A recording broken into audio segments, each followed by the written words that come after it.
गुलाबी T shirt में नैसर्गिक मुस्कान के साथ टूटे फूटे से पुराने मकान के अहाते में खड़ी ये लड़की हेमा है। मेडिकल कॉलेजों में दाखिले के लिए होने वाली नीट की परीक्षा में पूरे देश में 1414वां स्थान हासिल किया है। उन्हें कुल 720 में से 702 अंक मिले हैं। हेमा की कामयाबी जितनी बड़ी है उससे कहीं ज्यादा विशाल और लंबा उसका संघर्ष रहा है। आज जब देश में डॉक्टरी की पढ़ाई के लिए जरूरी सबसे बड़ा एग्जाम पास किया है तो खुशी माँ, नानी और नाना के चेहरे पर भी है, जो झारखंड के छोटे से शहर हजारीबाग की इस बड़ी सुपरस्टार के सबसे अहम सपोर्टिंग किरदारों में शामिल है। सबसे पहले ये बताइए कि शुरुआती जो आपका पढ़ाई रहा वो कहाँ से रहा? 12 के बाद मैंने डिसाइड किया कि नीट करना है, डॉक्टर बनना है। तो मैंने गोल में एडमिशन लिया। गोल रांची से प्रिपेयर किया। उसके बाद फिर इस साल गोल विलेज में से प्रिपेयर किया, अपना तैयारी को बूस्ट किया और इस बार रिजल्ट आप लोगों के सामने है। गोल के बारे में कैसे पता चला आपको कि यहीं से तैयारी करना है? वो असल में मेरी बड़ी दीदी थी, वो 2022 में गोल के थ्रू ही उनका भी हुआ था। वो अभी रिम्स में पढ़ती है। तो उनके मैं अपनी दीदी उनके थ्रू ही पता चला कि गोल एक है संस्थान, वो बहुत अच्छा है। तो फिर मैंने भी डिसाइड किया कि हाँ वहीं जाना चाहिए। तमाम परेशानियों को दरकिनार करके हेमा ने केवल और केवल जी तोड़ मेहनत पर ही यकीन किया। परिणाम सामने है। अब वो कहावत पुरानी हुई कि राजा का बेटा ही राजा बनेगा। आज हकीकत ये है कि राजा वही बनेगा जो इसका वास्तविक हकदार है।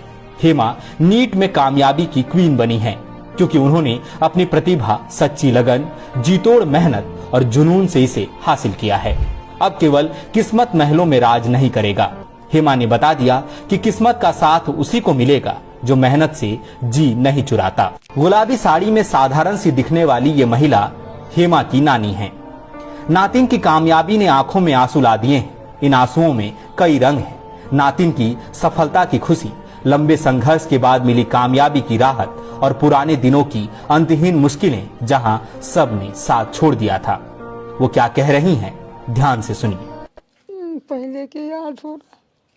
मात्र अब तो खुशी का बात है ना कि अब तो बेटी डॉक्टर बन जाएगी। इन लोग के दादा दादी भी छोड़ दी, पापा भी छोड़ के चल गए दुनिया से। ये घर को बनवाना है नाना नानी के लिए? Of course sir. बहुत खुशी होगी अगर खुद का अच्छा घर रहेगा तो। इसी घर में हम लोग हमेशा से रहे हैं, तो खुद का एक अच्छा घर रहेगा तो ऑफ कोर्स बहुत खुशी होगी। नीली साड़ी में पल्लू के कोर से आंसुओं को छिपाने की असफल कोशिश कर रही ये हेमा की मां है। हेमा छोटी थी जब पिता का निधन हुआ। लोगों को लगा सब खत्म, लेकिन हेमा की मां के लिए यही शुरुआत थी, संघर्ष से सफलता तक की। समाज ने ताने मारे, बेटा है नहीं, पति रहा नहीं, बेटियों के सहारे जीवन की नैया कैसे पार लगेगी। हेमा की मां ने होठों को सिल लिया और लग गई सही वक्त पर सही जवाब की तैयारी में। ठान लिया कि बेटियों को कामयाबी के उस मुकाम तक पहुंचाऊंगी कि बेदर्द समाज बस आह कर उठेगा। जब शादी हुई तो हेमा की मां मैट्रिक पास भी नहीं थी, लेकिन उन्होंने पति के निधन के बाद स्कूल में दाखिला लिया, मैट्रिक पास किया और फिर ग्रेजुएशन भी। ये जरूरी क्यों था, खुद उन्हीं से सुनिए। जब हेमा 1 साल की थी, हेमा की दीदी 2 साल की थी, वही समय इसके पापा एक्सपायर कर गए थे। अच्छा। और उनके डेथ के बाद उस समय हम सिर्फ नॉन मैट्रिक थे। अच्छा। उसके बाद हम मैट्रिक लिखे, इंटर किए, ग्रेजुएशन किए। उसके बाद इन लोगों को पढ़ाने के कारण हमको पढ़ना पड़ा।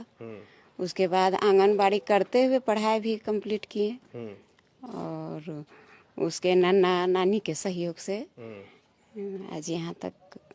और मम्मी को भी एक बेहतर ज़िंदगी देना चाहते हैं। अभी तक मतलब इतना दुख मम्मी झेली है, एक आंगनबाड़ी सेविका होके इतना हम दोनों बहनों के लिए की है, तो मम्मी को भी एक बेहतर ज़िंदगी देना चाहेंगे और नाना नानी को भी सपोर्ट करना चाहेंगे। हर मर्द की सफलता में एक औरत का हाथ होता है, सही है, लेकिन हेमा की कामयाबी के बाद अब ये भी स्वीकारिए कि स्त्री की कामयाबी में भी पुरुष का साथ जरूरी है। चेक शर्ट पहने ये हेमा के नाना जी बिरजू प्रसाद हैं। रिटायर्ड टीचर हैं।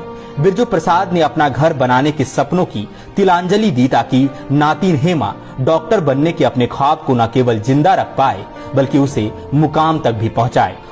जो लक्ष्य था वो लक्ष्य को प्राप्त कर लिया है। अब कोई प्रॉब्लम नहीं है, बहुत अच्छा अंक लाई है।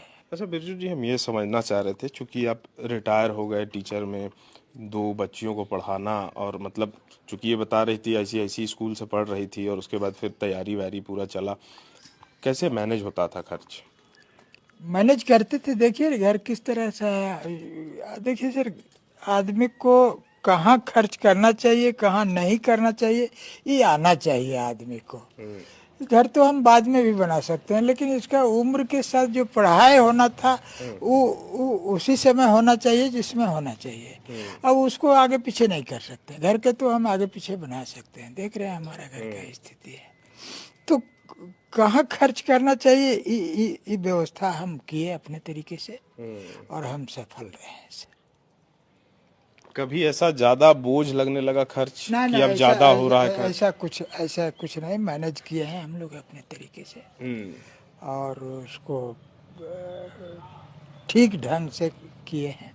कोई बच्चा लोग को कभी कोई दिक्कत नहीं होने तो अब दी। तो बच्चा लोग आगे बढ़ गया, तब अब घर बनवाइएगा फिर? हाँ, अब बनेगा, अब बनेगा, जरूर बनेगा। हमारे पास आ गई तो सबको हम अपना तरीके से हैंडल किए, पढ़ाए, और आज रिजल्ट तो सामने है। तो खुश हैं रिजल्ट से? क्यों नहीं, जो हमारा इच्छा था वो पूरा हो गया।